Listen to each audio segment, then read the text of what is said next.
Assalamualaikum warahmatullahi wabarakatuh. Selamat siang, salam sejahtera untuk kita semua. Salam Merayu, salam untuk saudara semua yang ada di dalam maupun di luar negeri. Mudah-mudahan sehat selalu dan berbahagia. Sementara saudara yang sakit, mudah-mudahan diberi kesembuhan lebih cepat, dan yang bekerja mendapat rezeki yang melimpah dan berkah. Amin. Kita tahu bahwa pelatih badminton Malaysia ya, itu dari Indonesia, yaitu Reksi Maniaky. Tampaknya lumayan berhasil dalam melatih pemain bulu tangkis Malaysia.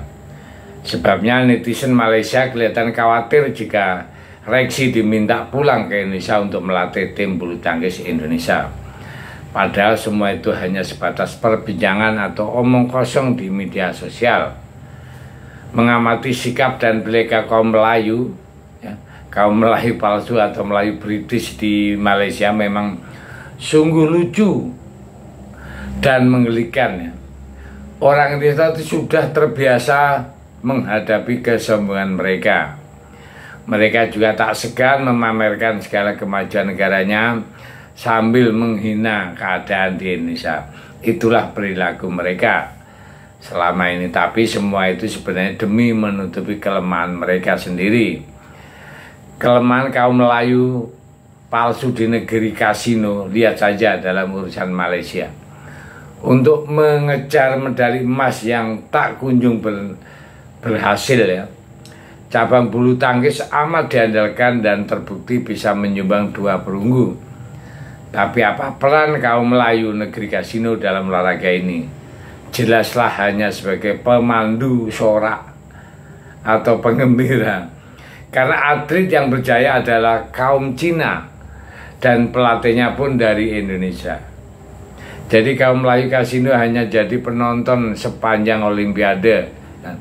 Itu pun cuma Azizul Hasni ya, itu yang atlet dari Melayu yang berhasil meraih perak dari balap sepeda.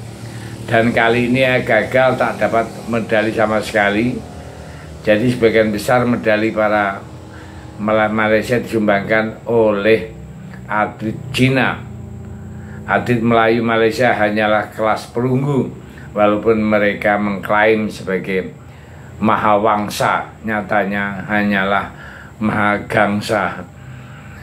Hanya kaum perunggu dan bukan kaum atau bangsa emas. Itulah yang menyebabkan kaum Melayu Malaysia menjadi tak berdaya ketika diserang balik oleh kaum Cina. Kaum Melayu negeri kasino mempersoalkan sekolah kebangsaan Cina atau sekolah vernakuler di Malaysia, tapi nyatanya pula dari sekolah-sekolah Cina itulah lahir atlet-atlet Malaysia yang banyak menyumbang medali di Olimpiade. Ironisnya ya, kaum Cina di Malaysia hingga saat ini masih saja dianggap sebagai warga kelas 2. Adapun kaum Melayu palsu merasa paling hebat dan istimewa. Kalau kita telusuri sejarah ya, apa yang sebenarnya kehebatan kaum Melayu palsu atau Melayu British di Malaysia? Apakah memiliki 9 sultan yang sebetulnya kurang relevan lagi sekarang ini? Atau itu dianggap hebat, menyembah sultan-sultan yang kurang berjasa? Apakah itu dianggap hebat? Nah, inilah kita renungkan ya. Kaum Melayu harus merenungkan hal ini. Jadi Melayu Malaysia dan kita juga ya, tahu ya, kaum Melayu Malaysia tidak punya prestasi mengusir penjajah. Negara Malaysia adalah buatan British. Membuat konstitusi pun kaum Melayu Malaysia tidak mampu. Membuat lagu kebangsaan juga tidak bisa. Jadi tidak mampu menyatukan bangsa Melayu dengan satu bahasa pun tidak bisa. Semua itu sebenarnya adalah kesalahan kaum Melayu negeri kasino, karena mereka merupakan kaum mayoritas, tapi hingga kini mereka juga tidak sanggup memartabatkan bahasa Melayu. Kami bersikap agak kritis mengenai hal ini karena Profesor Melayu Malaysia suka mengusik Indonesia ya. Mereka sering gembar-gembor mengenai kemelayuan, bahkan hingga detik ini Awang Sarian masih mengais-ngais urusan kemelayuan di Indonesia, Nusantara.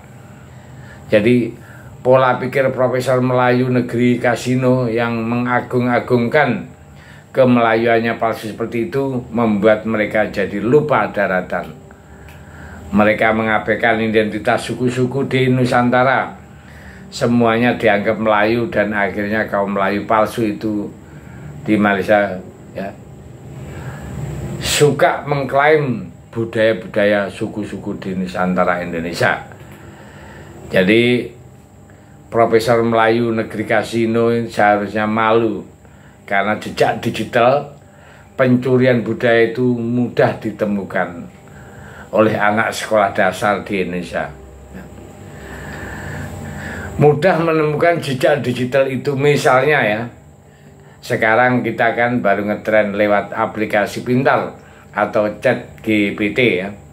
Kita tinggal menanyakan aja aplikasi pintar itu, budaya Indonesia apa saja yang pernah diklaim Malaysia, dan inilah jawabannya ya. Ada batik, Arek Ponorogo, angklung dari Sunda, tari pendet dari Bali, dan wayang kulit. Nah, itu jelas. Ini ChatGPT yang bicara, bukan saya ya. Nah, masih apa atau masih kurang lagi mau minta untuk penambahan? Nah, kita klik lagi ChatGPT ya untuk memberi jawaban tambahan ya. Itu jawabannya ChatGPT, aplikasi ChatGPT ya. Rendang, songket, gamelan, lontong. Nah, kurang apa lagi ya.